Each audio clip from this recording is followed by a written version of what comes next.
Hi everyone, welcome to another pilot state intro video. My name is Lindsay Martinez, one of the hosts of the Conservation Relevancy Community site. And today we are going to be learning about pilot efforts in Missouri, and we're joined by Jason Sumners. If you'd like to introduce yourself. Thanks, Lindsay. I'm Jason Sumners. I serve as the Science Branch Chief for the Missouri Department of Conservation.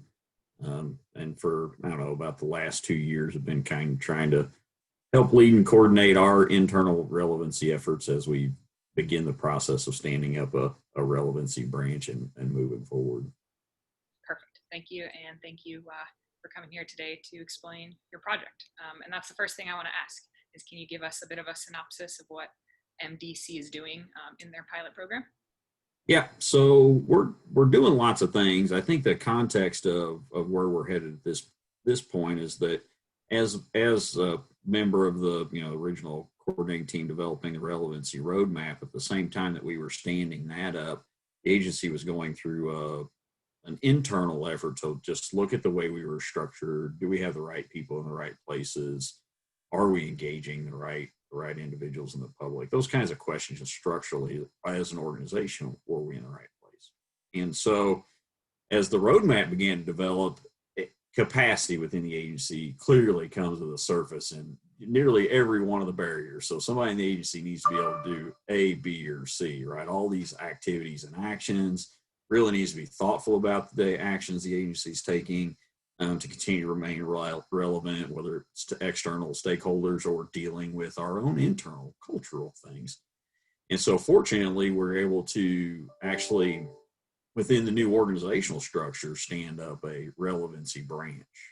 And so just recently, we actually able to fill the relevancy chief coordinator position. We posted that information on the community site for folks to go see. Also able to add an inclusion and diversity assistant to the director. And so we really invested in that real structural meat to the agency to say that relevancy is super important, to the point that we actually created an individual branch.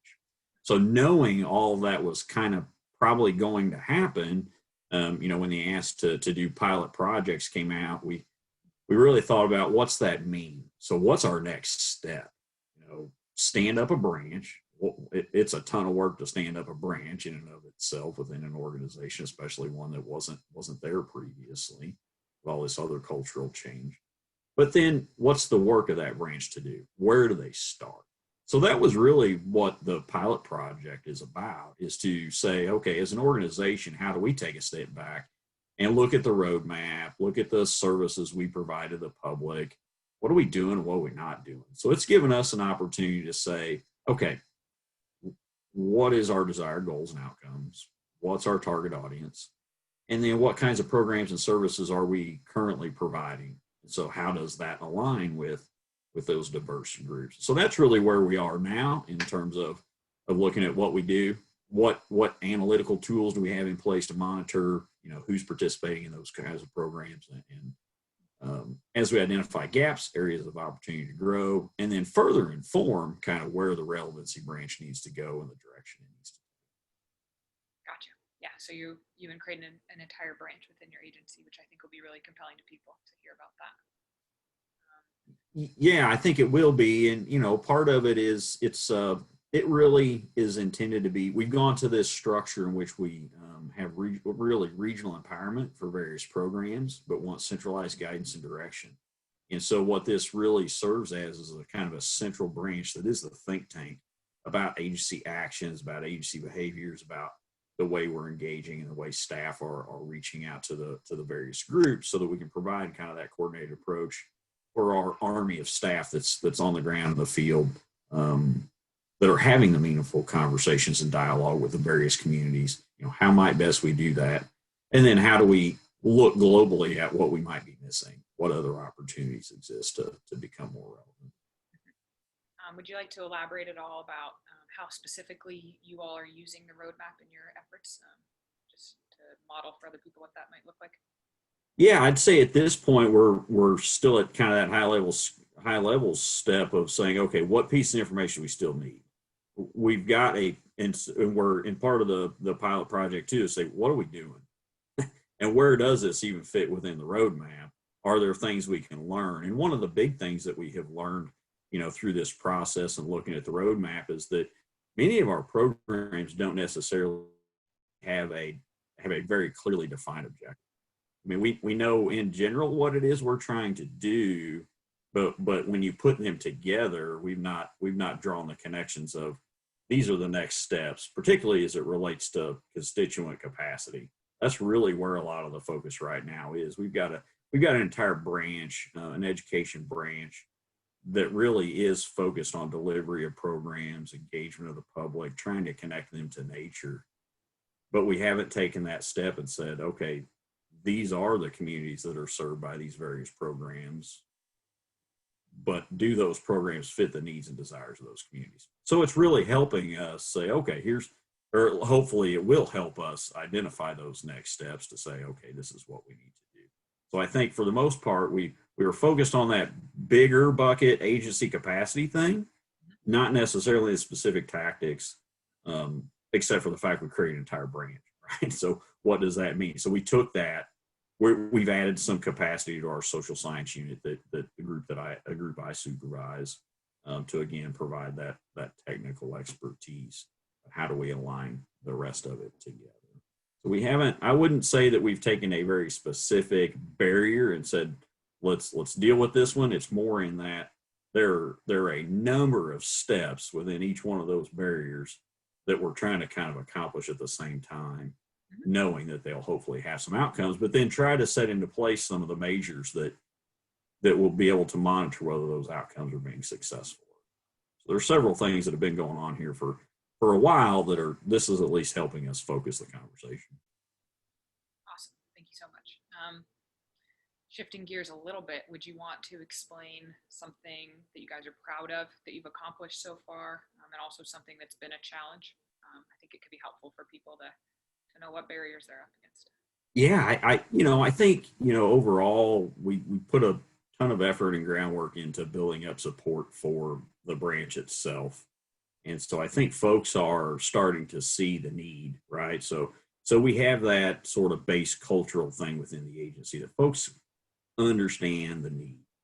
Now because they're overwhelming Jess, our relevancy chief, with requests of, hey, we could do this. Hey, we could do this. Hey, we could do this. So the enthusiasm is there. So I think it's taken us a little bit of time to get there, but we've been very deliberate. We've had the right conversations. The director's been carrying the message.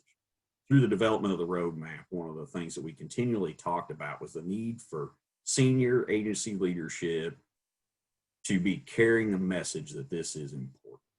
And so I think we're seeing that in the reflection of the way staff are responding to this new branch being stood up, the outreach to them. They're antsy. All right, tell us what to do.